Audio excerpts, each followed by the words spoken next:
अस्सलामुअलैकुम। अपने वादे के मुताबिक रात 12:20 पर मैं दोबारा हाजिर खिदमत हूँ।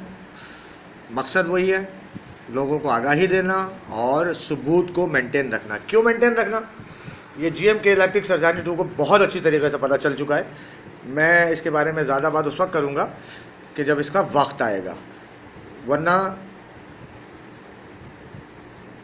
जूते खाए हुए लोग कभी भी अपने जूते खाने का जिक्र नहीं करते आराम से।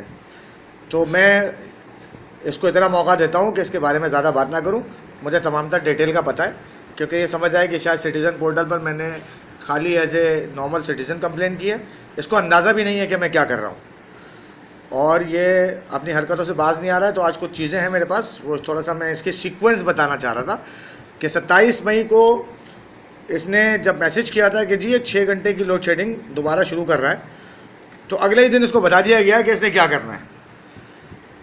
और उन हालात की रोशनी में इसने 28 तारीख को सुबह 11 बजे लाइट बंद की और 11:40 पे दे दी, यानी सिर्फ 40 मिनट के करीब इसने लोड शेडिंग की। और उसके बाद इसने 29 तारीख को गैप दिया, यानी एक मिनट की लोड शेडिंग नहीं हुई। ये सीक्वेंस बताने का मेरा मकसद है, क्योंकि इसकी हर हरकत पे मेरी नज़र है, और ये समझ रहा है कि किसी ऐसे ही राह चलते बस जाहिल आदमी से टकर गया। इसको अंदाज़ा भी नहीं है कि मैं इसको, अगर ये नहीं सुधरेगा, जेल पहुंचा के दम लूँगा। और अब मुझे उम्मीद है कि मेरी हर वीडियो ये लाजमी देख रहा होगा, और मुझे खुशी है इस बात की कि या तो मैं तुझको प्रोफेशनल बना दूंगा GMK इलेक्ट्रिक सरजानी 2, या तुझे जेल जाना पड़ेगा। ये मेरा तुझसे वादा है, क्योंकि मैं जिस तरीके से कार्रवाइयों में आगे बढ़ रहा हूँ वो तेरे छक्के छुड़ा देगा और बहुत जल्दी तुझे पता चलेगा। अभी तो मैं ज़रा सा ये सूरत हाल वजाहत करूँ कि 27 तारीख को इसको जो कुछ कहा गया उसकी रोशनी में इसने 28 तारीख को फ़कत 40 मिनट की, यानी आप समझ लीजिए कि जैसे कोई लोड शेडिंग हुई नहीं। क्योंकि जिस तरीके से यहाँ पे अपने हराम की आमदनी को बरकरार रखने के लिए क़यामत ढा रहा था कमज़ोर लोगों के ऊपर, उसके मुकाबले में 40 मिनट की लोड शेडिंग, आप यकीन कीजिए जैसे चींटी ने काटा। 29 तारीख को इसने 1 मिनट की लोड शेडिंग नहीं की, क्योंकि उसको अंदाज़ा हो गया है कि अब किस तरह चलना है। 30 तारीख को ये फिर अपनी हरकतों पे आया और इसने एक रात पहले मैसेज किया, वो पिछली वीडियो में पढ़ा हुआ है, कि जिसमें इसने मेंटेनेंस शटडाउन के नाम पर 9 बजे से लेकर शाम 5:30 बजे तक का मैसेज किया, और मेंटेनेंस शटडाउन के नाम पर 11:50 पे से लाइट बंद की और 4:10 पे आई। मैं पिछली वीडियो बता चुका हूँ कि 5.5 घंटे। अभी सीक्वेंस ये बता रहा हूँ कि 27 तारीख के फैसले के बाद 28 तारीख को 29 तारीख को इसने गैप दिया, यानी 2 दिन के गैप के बाद इसने 30 तारीख को 5.5 घंटे का हाथ मारा। फिर इसने 31 तारीख को गैप दिया, यानी पहले 2 दिन जब जूते सर पे पड़े तो उस दिन इसने 2 दिन छोड़े। और जब थोड़ा सा बात आगे बढ़ रही है तो अब इसने 30 तारीख के बाद 31 का गैप देकर 1 जून को 5.5 घंटे 6 घंटे का हाथ मारा है। असल में सांप की सरिश्त होती है, जब सांप जख्मी हो जाता है तो अपने बिल में घुस जाता है, और जब वो देखता है कि हालात और वाक़यात दोबारा साजगार होने लगे हैं तो वो अपने बिल से बाहर निकलकर अपनी फितरत और सरिश्त के मुताबिक डसना शुरू कर देता है। और इसकी हर चाल पे मेरी नज़र है, मैं इसकी एक एक सीक्वेंस पे नज़र रख के बैठा हुआ हूँ, और इसको अंदाज़ा भी नहीं है। ये सिटीज़न पोर्टल के बारे में इसके पास ज़्यादा इन्फॉर्मेशन नहीं है। सिटीज़न पोर्टल के ऊपर भी एक DG विजिलेंस है, जिसके अंदर मतलब कई डायरेक्टर हैं। उनमें से एक ऐसे डायरेक्टर तक मैं पहुँचने में कामयाब हो गया हूँ कि जिससे मैंने ये सारी डिटेल शेयर की है। तो मुझे ये बताना यूँ ज़रूरी है ताकि ये वजाहत हो सके कि इंसान होना कितना ज़रूरी है। वो DG विजिलेंस जो है वो मज़हबी लिहाज से हिंदू है, लेकिन आप यकीन कीजिए इतना ज़बरदस्त इंसान है कि उसके ये जब मैंने उसे डिटेल बताई तो उसके पहले अल्फाज ये थे कि ये जो तुम्हारे इलाके का GM है, ये इंसान का बच्चा है या जानवर की औलाद है। मैंने उसको बोला, मैंने कहा भाई ये सारी सूरत हाल मैं आपके सामने इसलिए रख रहा हूँ कि अभी सिटीज़न पोर्टल से एक डिसीजन हुआ है, और उस पर इसने ये 2 दिन का गैप देकर तीसरे दिन इसने 5.5 घंटे का हाथ मारा। फिर इसने 1 दिन का गैप दिया, यानी पहले 2 दिन का दिया, अब 1 दिन का दिया।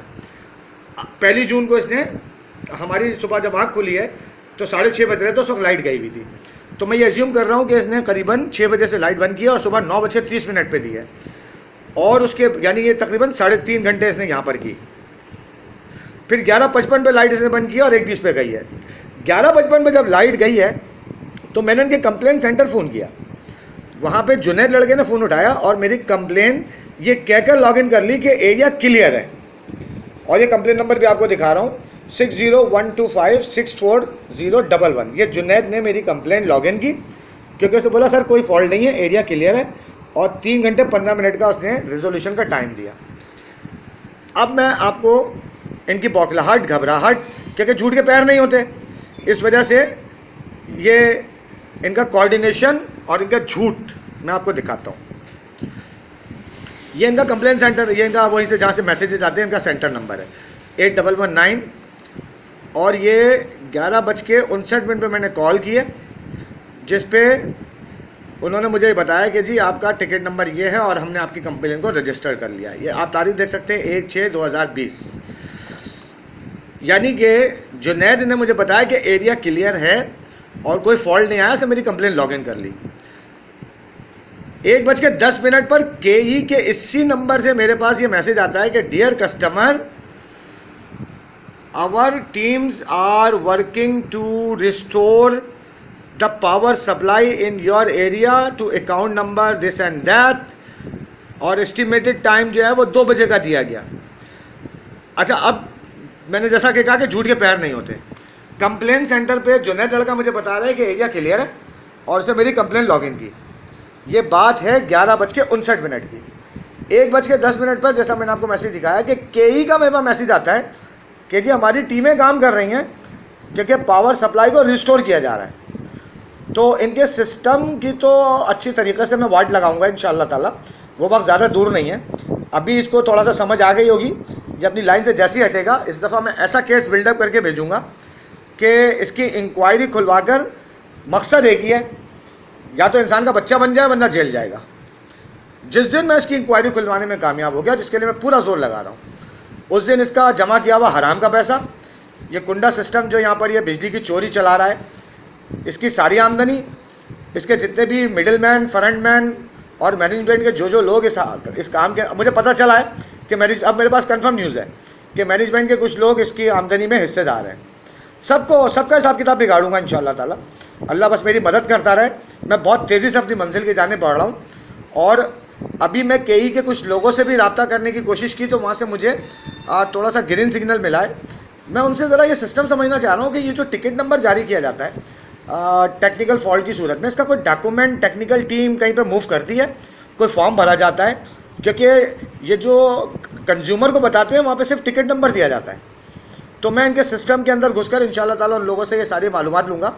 ये मेंटेनेंस शटडाउन जब किया जाता है तो उसके कोई डॉक्यूमेंट्स बनते हैं, इसकी कोई रिपोर्टिंग एरिया है, और जब ये कोई भी वजह के तहत ये मेंटेनेंस शटडाउन किया जाता है तो इसकी रिपोर्ट कहाँ जाती है, कोई फॉर्म भरा जाता है, कोई डॉक्यूमेंट्स बनाए जाते हैं।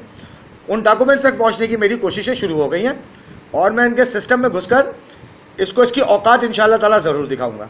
क्योंकि केई के अंदर कुछ अच्छे लोग भी हैं, उन्होंने कहा कि नवीद भाई थोड़ा सा टाइम दीजिए, हम इस मसले को देखते हैं और आपने जो बात कही है उसको हम वेरीफाई करते हैं कि ये टिकट नंबर जनरेट होता है टेक्निकल फॉल्ट की सूरत में, इसके लिए क्या डॉक्यूमेंटेशन होती है, और ये जो मेंटेनेंस शटडाउन किया जाता है इसके पीछे क्या राज होते हैं और इसके कागजात किस तरह बनते हैं, क्या फॉर्म भरा जाता है, किसी को इत्तला दी जाती है, टेक्निकल टीम किसी को बताती है, GM सरजानी के इलेक्टेड टू इसके लिए कोई डॉक्यूमेंट्स बनाता है ताकि फिर वो ज़रा सा ये प्रूफ मेरे पास आ जाए।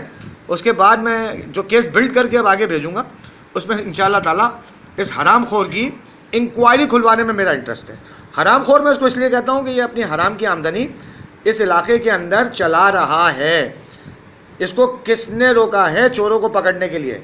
पता नहीं इसके सगे बहन भाई हैं साले या कौन है कि जिनको ये पकड़ना नहीं चाहता। हराम की आमदनी घर ही में जा रही है। इंशाअल्लाह ताला बहुत जल्द बहुत कुछ होगा। अभी बस ये देखेगा, मैं ज़्यादा बात करूँगा तो ये क्योंकि चोर हैं ये जोड़ तोड़ करना शुरू कर देते हैं। मैं इसके ऊपर अचानक आके गिरूँगा कानूनी तौर पर और इसको अच्छी तरीके से पता चलेगा कि कानून होता क्या है। अभी इसकी समझ में सही तरह बात आ नहीं रही है। जब एक दफ़ा ये हत्थे चढ़ गया कानून के तो फिर इसका कोई वाले वारिस नहीं होगा। सबके नाम पटर पटर तोते की तरह बोलना शुरू करेगा ये।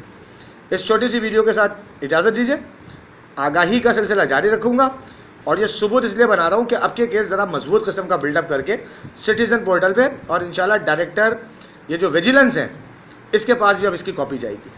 दुआ में याद रखिएगा, वीडियो को देखते रहिएगा। अल्लाह हाफिज़।